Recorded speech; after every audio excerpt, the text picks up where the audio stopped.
So a couple more comments on the absence of self. When one has an initial awakening, which in my teaching I call Kensho, which is from the Zen tradition, and Kensho just means seeing one's true nature. So a Kensho can last from a minute to months. And I mentioned earlier how long it lasts is how we would reference how deep an experience it was, how thoroughgoing, because it's going to be more and more impactful the longer the self is absent or dormant.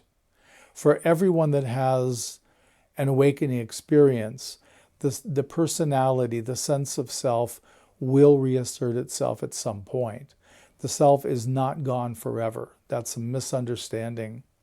At this stage, there still is a personality functioning, and there's also the functioning when the personality is absent, when we're with absence and presence and vastness, and that's our reality. So it's a titrating, a moving back and forth between a sense of vastness and no self and a sense of ordinary self, or the usual structuring of me. And that begins the work post-Kensho of, as the personality is triggered, looking at the triggers. Why is this a trigger? Why is there a belief in you that this is real? So we begin to work these places where we can see we're getting triggered or the personality is getting activated. And we work this until there's sufficient sort of clearing of personality material, and then we become open and available for another realization. In the presentation that I do of awakening, the first is Kensho, which usually is a little more brief and not quite as sustained. Deeper realization would be Satori. And this is where the distinction I make is where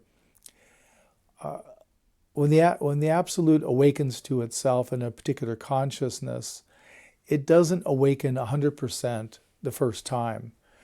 It's a model we have in Buddhism for the Buddha, but I'm not sure it was true for the Buddha, and I'm certain it's not been true for teachers since the Buddha. I've never met a teacher this was true for. So I don't believe it as a model. It's a nice idea, but it's not a reality. So there's always going to be that personality work. And when 51% or more of consciousness wakes up, then that gets categorized as a Satori experience. And the difference between Kensho and Satori is the foundation. The inner foundation for the Kensho is still the sense of self. Along with that is the expansiveness, the openness, the vastness of the Absolute. But personality is still who I am on lots of levels.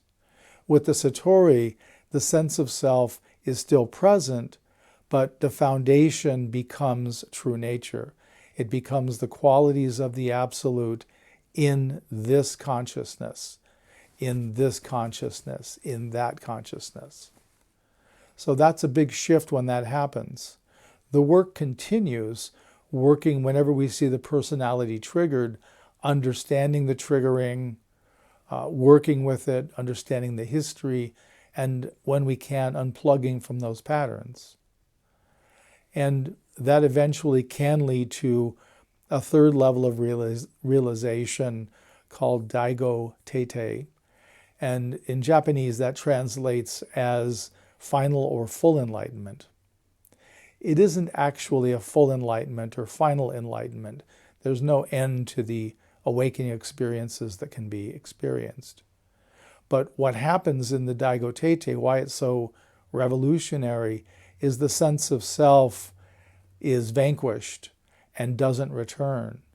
So there's no longer a sense of self operating in that location.